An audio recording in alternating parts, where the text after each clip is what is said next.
Ok, on commence par une prière. Au nom du Père et du Fils et du Saint-Esprit, ainsi soit-il. Venez, Esprit Saint, remplissez les cœurs de vos fidèles et allumez en eux le feu de votre amour. Envoyez votre Esprit, Seigneur, et il se fera une création nouvelle. Prions au Dieu qui avait instruit les cœurs des fidèles par la lumière du Saint-Esprit. Donnez-nous par ce même Esprit de comprendre et d'aimer ce qui est bien et de jouir sans cesse de ces divines consolations par Jésus-Christ notre Seigneur. Notre-Dame, siège de la sagesse, priez pour nous. Saint Pédis, priez pour nous. Saint Joseph, priez pour nous. Saint Pierre et Saint Paul, priez pour nous. au nom du Père et du Fils et du Saint-Esprit, ainsi soit-il.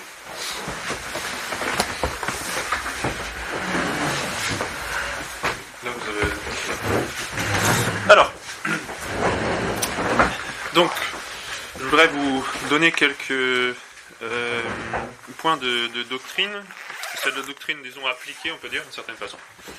C'est-à-dire les droits et les devoirs du père de famille, et je vous ai dit selon Pie XII, puisque je vais me je vais commenter en fait, une allocution du pape Pie XII au père de famille, et en particulier même un groupe de pères de famille de France. Bon, les règles restent les mêmes, hein, qu'on soit français ou espagnol, je sais pas quoi. Mais enfin, en l'occurrence, c'était un groupe de pères de famille français, donc des pèlerins qui étaient venus à Rome, rendre visite au pape Pie XII pour le remercier, parce que le pape Pie XII avait envoyé un radiomessage, donc une allocution, quelques années auparavant, lors d'un congrès du Sacré-Cœur. Et donc le pape Pie XII prend cette opportunité-là pour parler au père de famille. Donc vous n'êtes pas encore père de famille, peut-être que pour certains d'entre vous, vous ne le serez jamais. Ça reste quand même intéressant et valable, au moins il y a certaines choses qui restent valables pour tout le monde ou qu'il faut connaître. Donc ça reste important pour de jeunes hommes.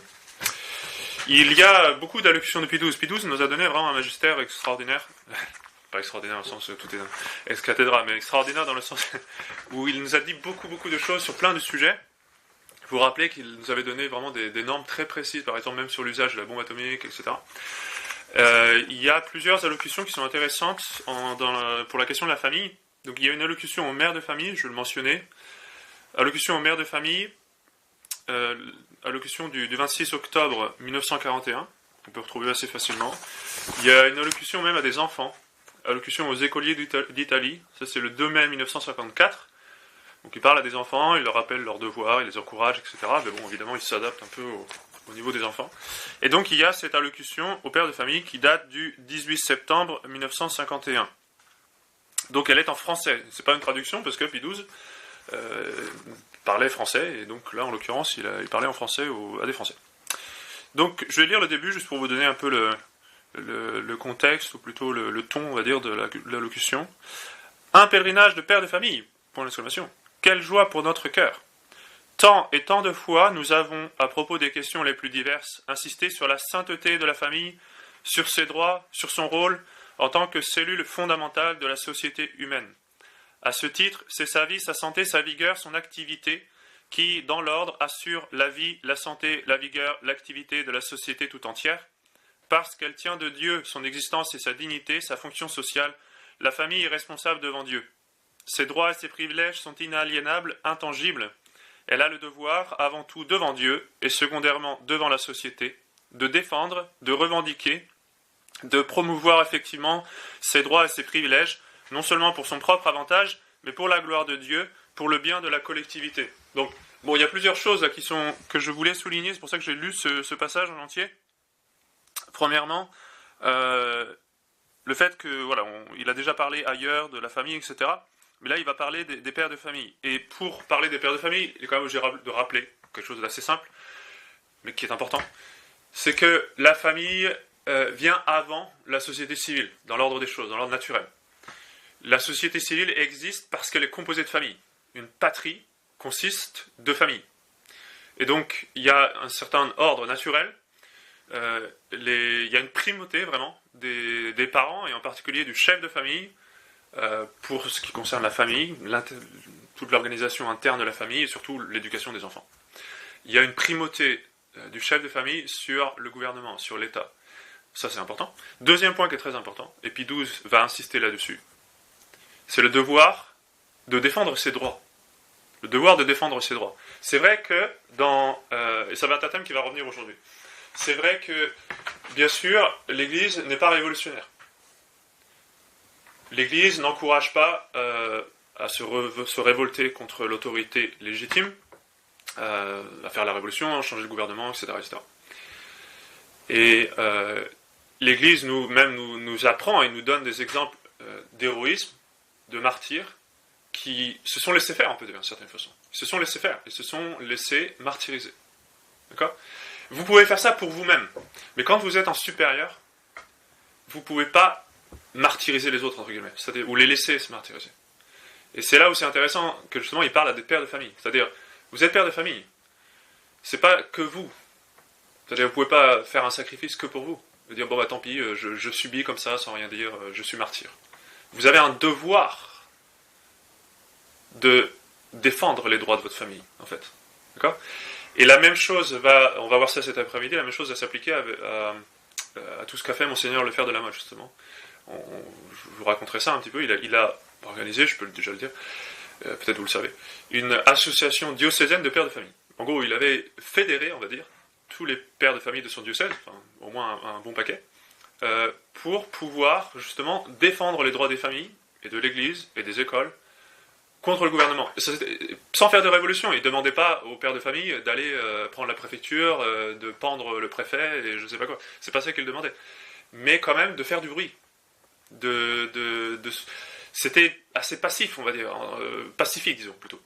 Je m'en parlerai cet après-midi dans le détail. On verra ça. Et encore une fois, il ne s'agissait pas d'une guérilla. Parfois, il peut s'agir d'une guérilla. Pensez aux Vendéens et aux Chouans.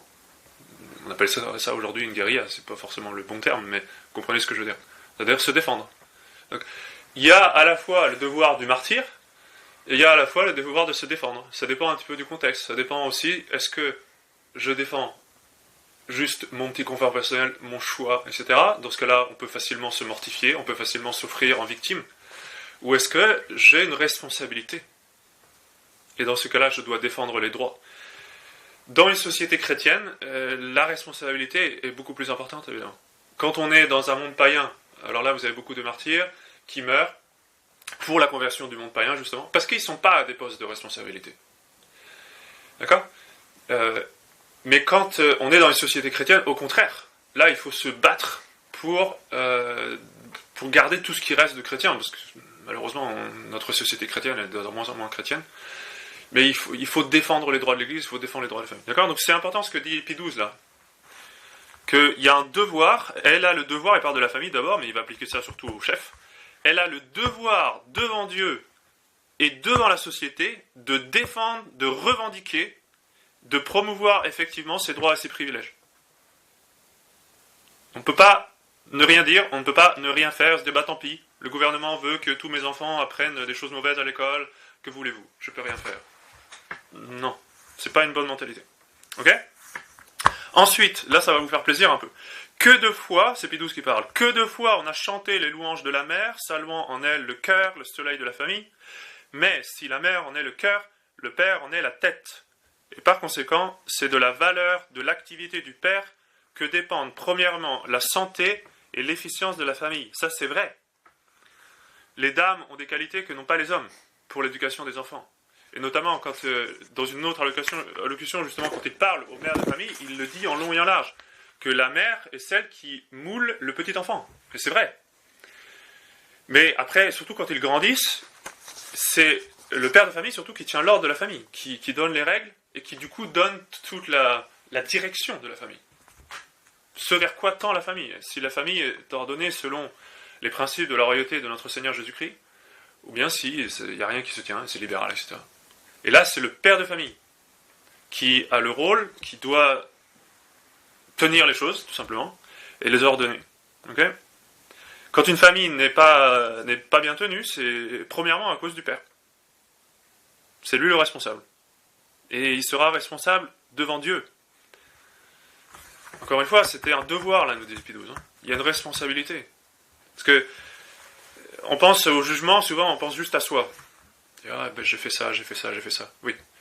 Et vos subordonnés. Et les âmes qui vous avaient été confiées. Ça, c'est bien plus terrible comme jugement, parce que ça se multiplie. Ça se multiplie. Ok. Alors, par conséquent, qu'est-ce que ça veut dire? Pie XII nous dit, les pères de famille doivent être formés. Il ne nous dit pas comme ça, mais c'est l'équivalent.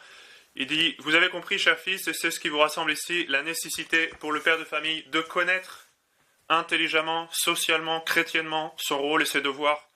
Et vous êtes venus dans cette intention demander les conseils et la bénédiction du Père commun, chef de la grande famille humaine. Donc, le pape, c'est le père des pères, on peut dire. Le père de tous les pères. Et l'évêque dans son diocèse aussi, c'est un père, on peut dire. Alors, le père de famille a des droits. Le premier devoir, nous dit Pie XII, au sanctuaire du foyer familial, c'est de pourvoir, je saute quelque chose, pourvoir à la conservation, à la santé corporelle, intellectuelle, morale et religieuse de la famille. En gros, il est responsable de tout, de soutenir la famille dans l'existence, tout simplement. Tant du point de vue matériel que spirituel, le père de famille. Ça veut dire que s'il n'y a pas à manger, c'est la faute du père de famille. Bon, bien sûr, il y a des exceptions, etc. Je donne des principes généraux. Après, il peut y avoir des situations où le père de famille, pour une raison ou une autre, il n'est pas là. Je sais pas, il est décédé, ou il y a des problèmes, etc., ou il est handicapé, il ne peut pas travailler. Bon. Mais la norme, si vous voulez. Le père de famille est responsable d'amener le nécessaire à la famille. Donc s'il n'y a pas de quoi manger, s'il n'y a pas de quoi s'habiller, c'est la faute du père de famille. S'il n'y a pas de maison, de toit, c'est la faute du père de famille. Donc c'est une lourde responsabilité. Et si vous n'êtes pas père de famille maintenant, vous devez quand même tendre vers ça, c'est-à-dire, si un jour vous avez l'intention de vous marier, il n'y a pas besoin, si vous voulez, d'aller tout de suite courir après les filles. C'est pas comme ça que vous allez trouver une femme. C'est justement d'avoir cette stabilité. Les filles vont chercher naturellement quelqu'un, justement, en qui elles peuvent compter. Elles ne le disent pas forcément comme ça, parce qu'elles fonctionnent plus avec le cœur, mais elles le sentent. Elles savent, elles se disent, lui, il me protégera. Et c'est souvent pour ça que les filles, parfois, vont plutôt chercher des jeunes hommes qui sont peut-être même un peu plus rebelles, un peu moins polis, un peu moins raffinés, mais parce que, au fond d'elles-mêmes, en fait, elles sentent que lui, il me protégera. Vous comprenez? Et donc, c'est important de travailler là-dessus, du coup, tout simplement d'être un chef, en fait. Et ça se construit petit à petit, c'est pas du jour au lendemain, c'est une mentalité qu'on doit acquérir. D'accord? Il faut être un chef. Soit chef de famille, soit chef... tous les hommes sont, d'une certaine façon, chefs à un degré ou à un autre. Donc il y a le devoir de conserver la famille, la santé corporelle, intellectuelle, morale, religieuse. Toutes ces choses-là. Et ce devoir comporte évidemment celui de défendre et de promouvoir ses droits sacrés, celui en particulier de remplir ses obligations envers Dieu, de constituer dans toute la force du terme une société chrétienne. Donc s'il y a un conflit entre le gouvernement et le devoir du père de famille, c'est le père de famille bien sûr qui a la primauté, c'est lui qui l'emporte entre guillemets. Ça veut dire quoi? Ça veut dire il prend les mesures nécessaires, sans faire de folie évidemment. Si vous savez qu'en faisant certaines choses vous allez vous faire mettre en prison et que vos enfants vont être placés ensuite par la DAS, c'est pas la peine. Évidemment, ça c'est du bon sens. Mais on n'est pas obligé non plus d'être le républicain modèle et d'envoyer les enfants se faire pourrir l'intelligence, excusez-moi, avec l'éducation sexuelle, avec toutes les erreurs modernes, évidemment. Ça c'est évident. Donc le père de famille doit prendre, surtout aujourd'hui, vous savez, les taux se resserrent de plus en plus, ça devient compliqué. C'est la responsabilité du père de famille de s'assurer que ses enfants pourront avoir une bonne éducation. Ça demande parfois des sacrifices, parfois ça demande aussi de réfléchir à l'avance, c'est-à-dire quel métier je vais prendre qui va me permettre ça. Si je prends un métier où je ne vais jamais être à la maison, comment est-ce que mes enfants vont être éduqués? Si je prends un métier où je vais devoir voyager, vivre au Japon ou je ne sais pas où, et je n'aurai pas la possibilité de donner une éducation catholique à mes enfants, il y a un problème. Vous voyez, il faut réfléchir à ça aussi. Il faut réfléchir à ça. Après, normalement, même dans toutes les situations, on peut quand même essayer de trouver des façons de s'y retrouver, on va dire, mais c'est la responsabilité du père de famille. On ne peut pas juste se dire, moi je fais mon travail, j'en ai rien à faire du reste, j'ai des enfants, parce que ça arrive, qu'est-ce que vous voulez, quand on est marié, on a des enfants, et du coup, tant pis, j'arrive pas, je peux pas leur donner une bonne éducation, je peux pas, fallait pas vous marier. Excusez-moi, c'est un peu direct de le dire comme ça, mais quand on se marie, on prend cette responsabilité. Sur les épaules du mari tombe la responsabilité de donner à manger, de donner un toit, de donner tout ce qui est nécessaire aussi pour l'éducation. Pas seulement religieuse d'ailleurs, hein, même naturelle, dans le bon sens du terme.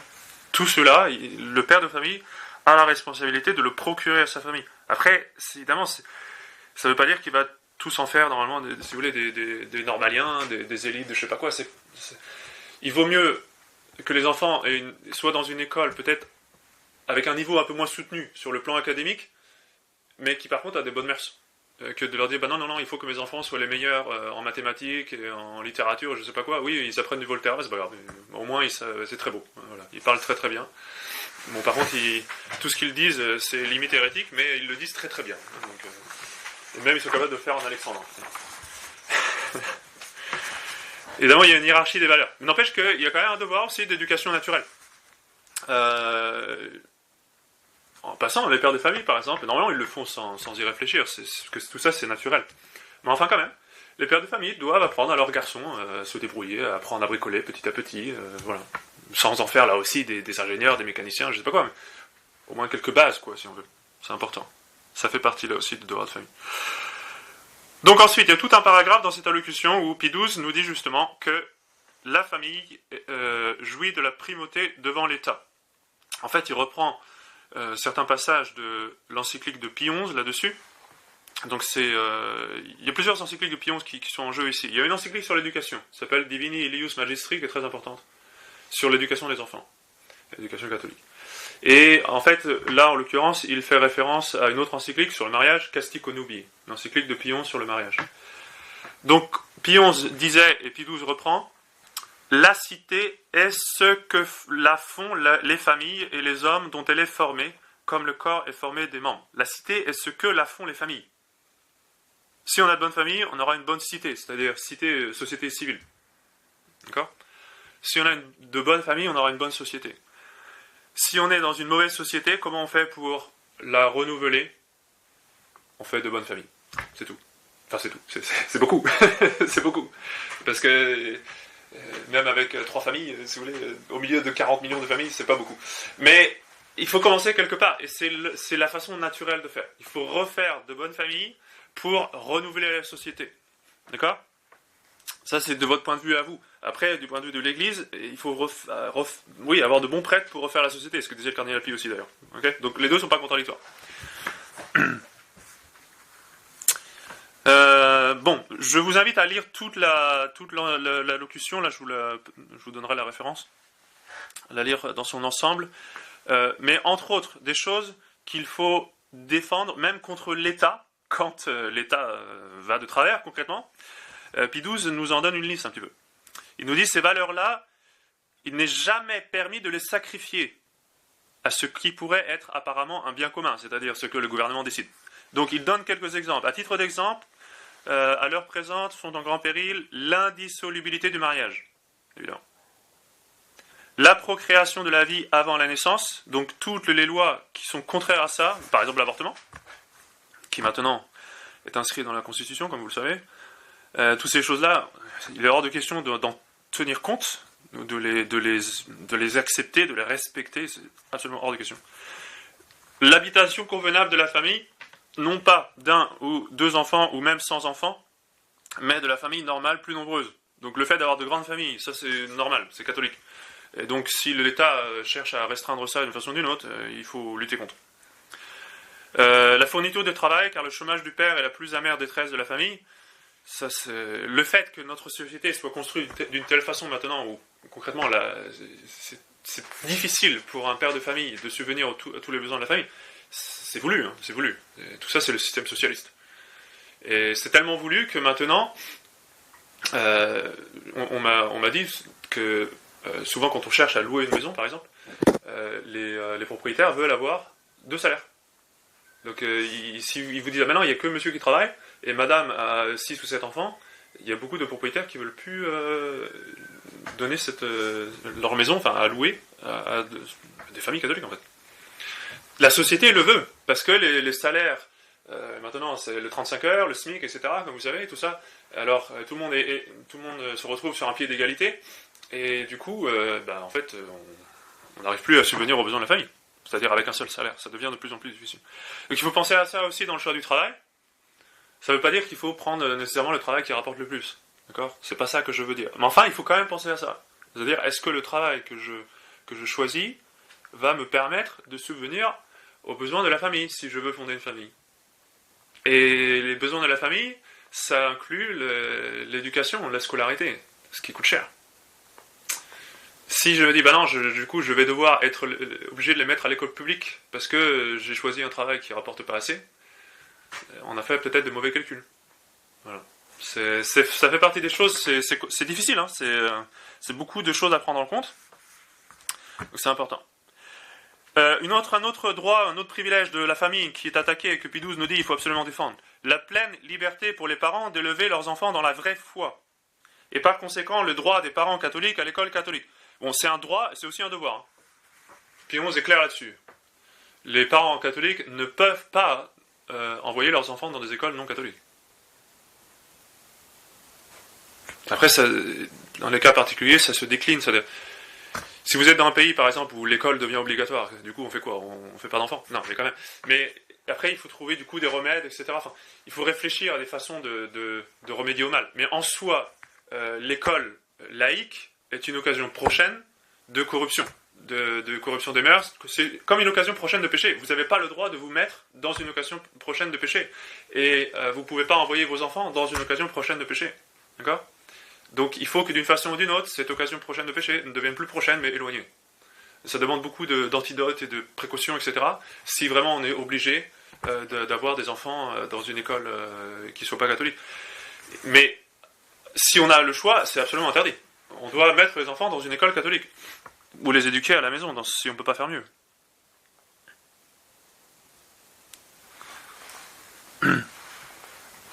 Les conditions de vie publique également, notamment une moralité publique. Bon, je ne vais pas vous parler de ça. Le fait que tous les enfants soient exposés à la pornographie, hein, concrètement. Toutes les affiches là, sur les abribus, etc. Ça, pour les parents, c'est un souci.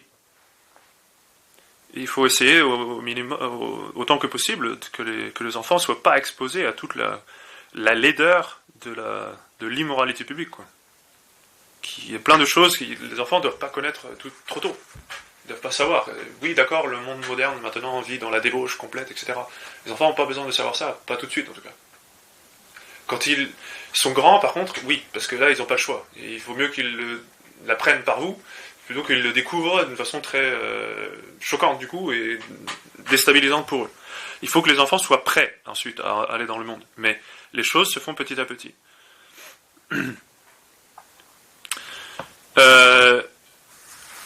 Donc pour toutes ces choses-là, ça s'applique à toutes les familles. Sur d'autres questions, dit Pie XII, économiques et politiques, en revanche, elles peuvent se trouver dans des conditions fort diverses, disparates et parfois en concurrence, sinon en opposition. Bon, forcément, entre des familles de différentes classes sociales, différents corps de métier, de certaines façons, il peut y avoir des intérêts qui s'opposent un peu. C'est ici qu'il faut s'efforcer, et les catholiques tiendront à en donner l'exemple, de promouvoir l'équilibre, fût-ce au prix de sacrifices d'intérêts particuliers, en vue de la paix intérieure et d'une saine économie. Donc l'Église n'est pas pour la lutte des classes, bien entendu, de dire tous les riches, il faut les tuer et les piller, etc. Pas du tout. C'est normal dans un pays qui a une certaine forme d'aristocratie, c'est-à-dire, ou même bourgeoisie, si on n'est pas dans une situation de noblesse, mais qu'il y ait des gens qui ont un peu plus de moyens, en fait c'est sain pour la société, sain et saïen, c'est sain. Parce que c'est ces gens-là ensuite qui permettent de développer l'art, par exemple, d'autres choses, et qui font des dons aussi pour les œuvres pieuses, etc. etc. Il faut qu'il y ait dans la société l'envie de devenir meilleur. Il faut que le système de la société vous pousse à être meilleur, justement. Alors s'il n'y a pas de meilleur, vous ne pouvez jamais devenir meilleur. Ça ne va pas vous élever. Il faut que dans la société, il y ait vraiment... C'est ça que veut dire aristocratie. Aristos, ça veut dire meilleur, en grec. En fait, c'est le gouvernement des meilleurs. C'est normal qu'il y ait des gens qui aient acquis une certaine stabilité financière, parce que, je ne sais pas, pour une raison ou une autre, parfois c'est des héritages. Pour le bébé qui est né dans cette famille-là, c'est un peu gratuit, c'est vrai, mais c'est comme ça. C'est parce que ses parents ont fait quelque chose, etc. C'est bien, en fait, pour la société, que la société, en tant que telle, pousse justement à s'élever. Sinon, qu'est-ce qui se passe ? On descend. C'est évident. Et l'Église elle-même fonctionne comme ça. L'Église est un juste équilibre entre les différents systèmes politiques. Donc, c'est une monarchie, ça c'est le principal, mais c'est pas une monarchie pure. il y a une forme d'aristocratie. Les évêques sont vraiment princes de leur église, et le pape ne peut pas supprimer l'institution des évêques qui appartient à la constitution divine de l'église. Et il y a même une certaine forme de démocratie, dans le bon sens du terme, pas la souveraineté du peuple, mais il y a une certaine forme de démocratie dans le sens où justement il y a la possibilité pour quelqu'un qui est en bas de l'échelle de monter au plus haut. C'est ce qui s'est passé avec Saint Pie X. Et dans la mesure où le souverain pontife est élu, en fait. D'accord ? Donc il y a une certaine forme de certains aspects de démocratie qui sont bons. Donc même l'Église elle-même est un bon équilibre de ces différentes formes de société, de gouvernement. Et dans le gouvernement civil, normalement il y a un petit peu de ça aussi. Même quand on est en monarchie, il y a une certaine aristocratie et il doit y avoir une certaine forme de démocratie, c'est-à-dire la possibilité de monter dans les classes de la société pour encourager justement à devenir meilleur. Bon, en tous les cas, ça c'est plus une parenthèse par rapport au père de famille, c'est un peu une parenthèse.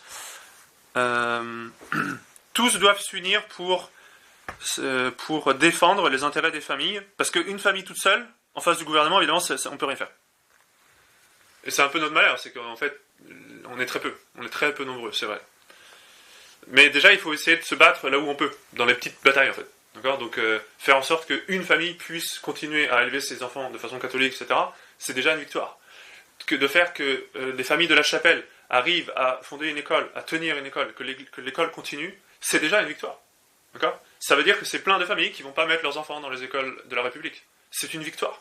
Vous voyez ? Donc, même à notre niveau, on ne peut pas faire ce qu'avait fait, par exemple, Monseigneur Lefebvre de la Motte, en faisant défiler 80 000 hommes. On ne sera pas 80 000, je vous garantis. Ce soir, je pense, d'ailleurs, j'ai l'intention qu'on fasse le même parcours, en mémoire, on va dire.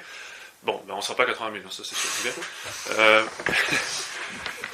Mais c'est pas grave, c'est-à-dire, l'esprit, il est là. Par exemple, Monseigneur Lefebvre de la Motte, quand il a voulu faire cette manifestation de 80 000 hommes, c'est parce que d'un côté, il n'avait pas justement le pouvoir civil. S'il l'avait, il n'aura pas besoin de faire une manifestation. D'accord ? Dans ce cas-là, c'est facile, c'est le roi qui décide. Donc, quand on perd du pouvoir, malheureusement, c'est notre cas, on peut faire de moins en moins, on fait ce qu'on peut faire, et on essaie de le faire bien. Et c'est déjà beaucoup. D'accord ? Donc, ce qu'on peut faire, par exemple, de façon très concrète, c'est les écoles. Et c'est pas facile, quand même, hein, vous le savez. Mais c'est un travail, si vous voulez, le père de famille doit prendre ça au sérieux, et il ne doit pas penser que à sa famille. Là, Pie XII, justement, nous dit, mais en fait, une famille toute seule ne peut rien faire contre le gouvernement, qui justement détruit les droits des familles. Il faut que les pères de famille s'unissent. D'accord ? Donc il y a une certaine responsabilité aussi vis-à-vis des autres, et du coup vis-à-vis de la société dans son ensemble. Donc les pères de famille, là, ne doivent pas réfléchir seulement à eux, se dire, bon, ben moi c'est bon, j'ai trouvé ma solution, tant pis pour les autres. D'accord ? Ils doivent penser aussi sur le long terme. Donc là, j'encourage les pères de famille, par exemple, qui ont le choix, en se disant, j'ai une solution facile, ou alors je peux m'impliquer dans un projet qui va bénéficier à beaucoup de gens. Moi, je les encouragerais plutôt à s'impliquer là-dedans. Voilà. Pour le bien commun. Ils ne sont pas obligés, mais pour le bien commun, pour le long terme. Parce qu'après, ce sont aussi vos enfants qui en bénéficient. Donc, il pourra arriver, nous dit Pie XII, il pourra arriver que ici ou là, sur un point ou sur un autre, on se voit dans la nécessité de céder devant la supériorité des forces politiques. C'est comme ça. Parfois, on ne peut rien faire. Mais dans ce cas, on ne capitule pas. On patiente. C'est ce que va faire Monseigneur Lefebvre de la Motte, avec les processions de la fête Dieu qui étaient interdites. Il ne va pas faire de procession de la fête Dieu, mais il va faire défiler les hommes. Et il va faire un recours au Conseil d'État. Et il a obtenu gain de cause. On patiente, et surtout on ne lâche pas. On ne dit pas, bon, bah, très bien, c'est perdu. Tant pis. Non, on continue de se battre.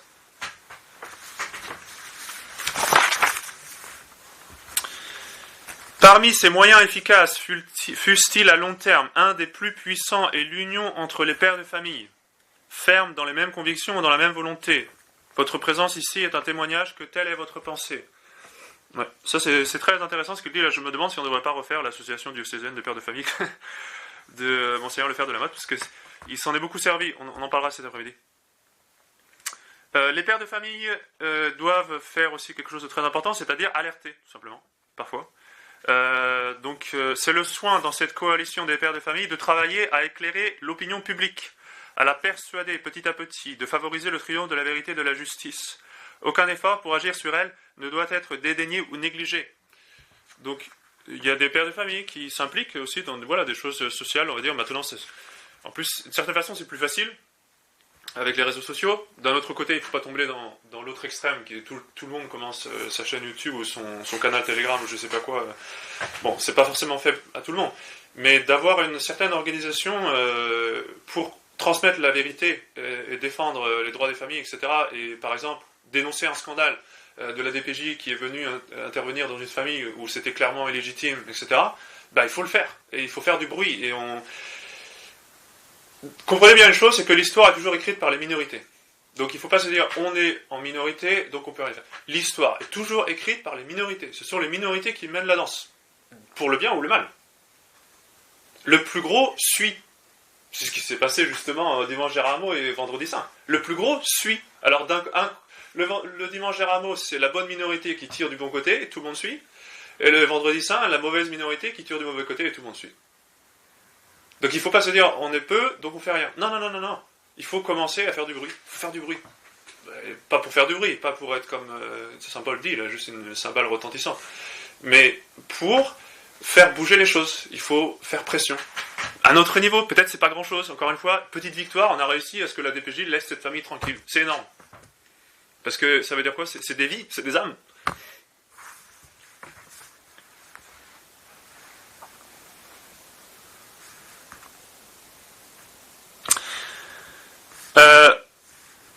Le pape Pie XII met en garde particulièrement, assez longuement, je ne vais pas tout lire, mais assez longuement sur la question de l'éducation sexuelle. Imaginez, hein.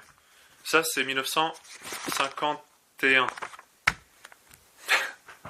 Aujourd'hui on est en 2025 et je peux vous dire que ce qui était enseigné dans l'école républicaine à l'époque, aujourd'hui on se dirait waouh, vous êtes vraiment tradis. On est tellement loin, on est tellement passé.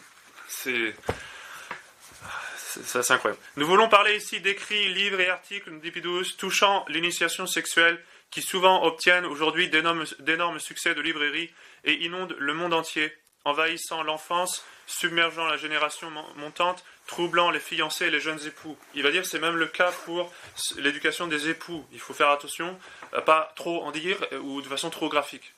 Voilà. Donc, ça c'est du bon sens. Normalement, il faut essayer d'expliquer les choses en fonction de l'âge de l'enfant pour qu'il soit prêt, qu'il comprenne ce qui se passe dans son propre corps, dans ses sentiments, et autour de lui aussi, dans le monde où on est. Malheureusement, il faut quand même qu'il sache un peu de ce qu'il en est. Mais il faut en dire suffisamment donc, pour qu'il soit prémuni, mais il ne faut pas en dire trop pour ne pas le scandaliser. Donc il ne faut pas expliquer par exemple à des petits enfants de 7 ans ce que sont les péchés d'impureté.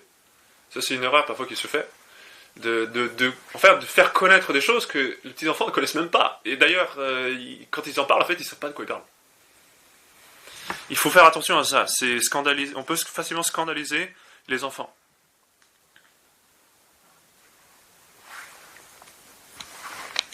Il faut faire attention à ce qu'on fait lire aux enfants, bien entendu, la littérature. Surtout les images. Les images restent... marque les enfants, beaucoup plus que les adultes. Vous vous dites, c'est pas si grave, parce que vous en avez déjà vu 40 millions. Par exemple, des images immodestes, qui sont légèrement immodestes, parce que la pornographie, j'espère pas quand même, mais il y a beaucoup d'immodestie, même si vous traversez dans la rue, etc. Vous vous rendez même plus compte, vous êtes tellement habitué. Alors, vous voyez ça, vous dites, bon, ça fait rien. Pour un enfant, c'est beaucoup. Si c'est la première fois qu'il le voit, par exemple, ça va le choquer. D'accord ? C'est beaucoup. Il ne faut pas mesurer l'impact sur l'enfant en fonction de vous. Donc, par exemple, vous disant, je vais regarder la vidéo, je vois rien. Il faut penser, ce sont des enfants. Oui. Est-ce que vous pouvez donner un exemple de comment expliquer, suivant les différents degrés d'âge, différentes tranches d'âge, ces choses-là ? Il y a un livre qui est très pédagogique là-dessus. C'est plus pour les mamans, mais ça explique bien quand même. Ça s'appelle L'éducation de Jean-Marie. Bon, il y a d'autres livres, j'en suis sûr.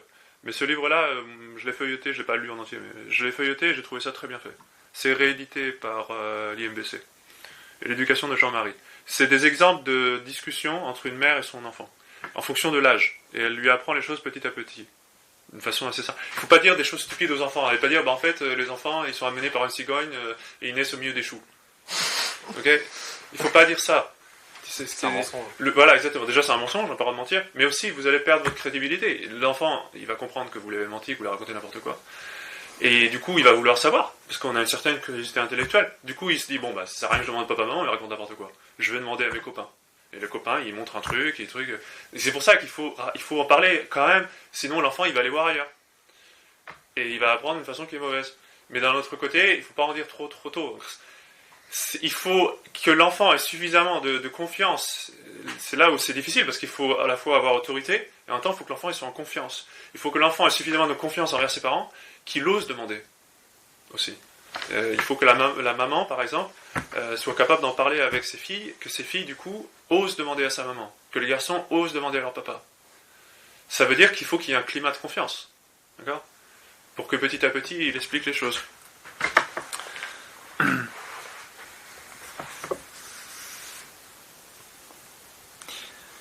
Vraiment, dit Pie XII, vraiment c'est à se demander si la frontière est encore suffisamment marquée entre cette initiation soi-disant catholique et la presse ou l'illustration érotique et obscène, qui de propos délibérés vise la corruption ou exploite honteusement par vil intérêt les plus bas instincts de la nature déchue. Donc il y a des choses soi-disant catholiques, au moment de Pie XII, imaginez, soi-disant catholiques qui sont en fait pornographiques en fait. Alors, à plus forte raison aujourd'hui, il faut faire très attention à ça.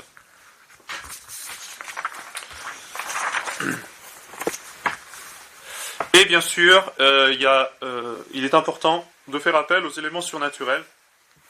Pie XII termine son allocution avec ça. Donc, pour réussir à bien tenir sa famille, évidemment, il faut prier. Il faut prier, il faut confier tout cela au bon Dieu. Il faut, dans l'éducation des enfants, il faut tirer vers le haut, c'est-à-dire pas juste le haut naturel, mais c'est-à-dire avoir des bonnes notes, mais le haut surnaturel. Donc donner un exemple d'héroïsme, essayer de faire tendre au ciel. Ça, ce sera une éducation vraiment catholique, et qui du coup sera stable et profonde. Bon, voilà concrètement ce que contient cette allocution. Je vous invite à la lire par vous-même, elle fait 4 pages, c'est pas très long. Mais je l'ai choisi, bon d'une part parce que c'est vraiment au père de famille, mais aussi parce que il insiste là-dessus sur le fait de devoir se défendre. C'est-à-dire, on ne doit pas subir, toujours. Évidemment, on subit de fait, c'est-à-dire on n'a pas le choix. Qu'est-ce que vous voulez, par exemple, avec toutes les règles de circulation maintenant qui nous imposent, qui sont vraiment stupides, etc. Bon, malheureusement, on ne peut pas faire grand-chose. Ou pour l'éducation, le fait qu'ils suppriment l'école à la maison. Je ne dis pas, par exemple, aller faire l'école à la maison sans le déclarer et vous faire enlever vos enfants. À mon avis, c'est pas très intelligent de faire ça. Mais par contre, de trouver un moyen pour que les enfants aient quand même une éducation catholique, quoi. Donc, de fonder des écoles et de soutenir ces écoles-là. Ça, c'est très important. Ça fait partie des premiers devoirs du père de famille, l'éducation des enfants. Très bien. Bon, eh bien, je vais m'arrêter là pour ce matin. Cet après-midi, on verra une application assez concrète avec Monseigneur Lefebvre de la Motte.